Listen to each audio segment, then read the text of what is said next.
Sahabatku, inilah fenomena akhir zaman. Orang tidak menutup aurat, bersolek menor, lalu mengklaim paham agama demi melegitimasi gaya hidup yang dilarang oleh Nabi. Saya orang beragama yang belajar agama, bukan hanya turunan dari orang tua punya agama tertentu.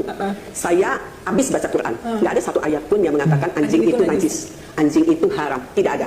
Ini adalah kesombongan ilmiah yang memalukan akibat buta usul fikih. Dengar, sumber hukum Islam itu bukan cuma Al-Quran, tapi Al-Quran dan As-Sunnah. Allah Ta'ala telah berfirman dalam surat Al-Hasyr ayat 7, apa yang diberikan Rasul kepadamu, maka terimalah. Dan apa yang dilarangnya bagimu, maka tinggalkanlah. Al-Quran juga tidak pernah menulis sholat subuh itu 2 rakaat. Apakah Anda tidak mau sholat subuh? Karena tidak ada ayatnya. Larangan memelihara anjing di rumah tanpa hajat syar'iyah berupa berburu dan menjaga sudah mutlak ditetapkan oleh Rasulullah SAW dalam hadis riwayat Bukhari dan Muslim.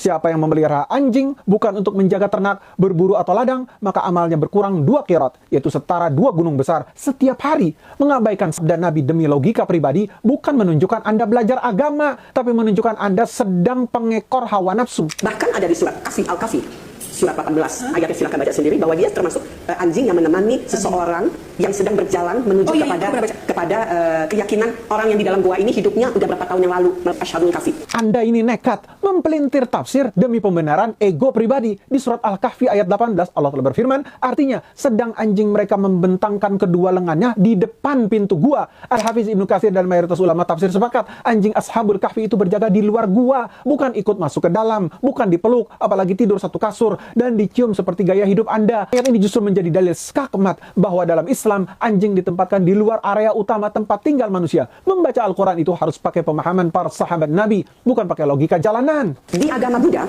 anjing itu adalah jenis binatang yang menemani perjalanan orang menuju ke titik spiritual yang tertinggi. Di Kristiani, saya melihat di daerah Italia atau Prancis, anjingnya dibaptis, dicipratin air suci.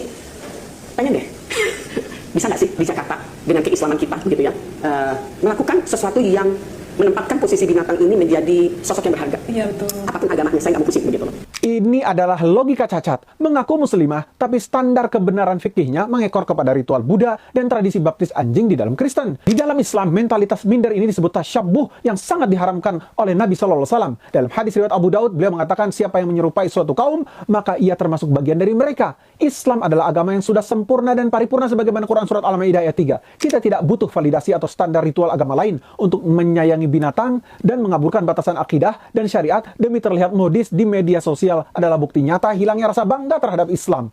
Islam tidak melarang kita berbuat baik kepada hewan. Memberi makan anjing terlantar di jalan atau di shelter terpisah adalah ibadah mulia yang berpahala.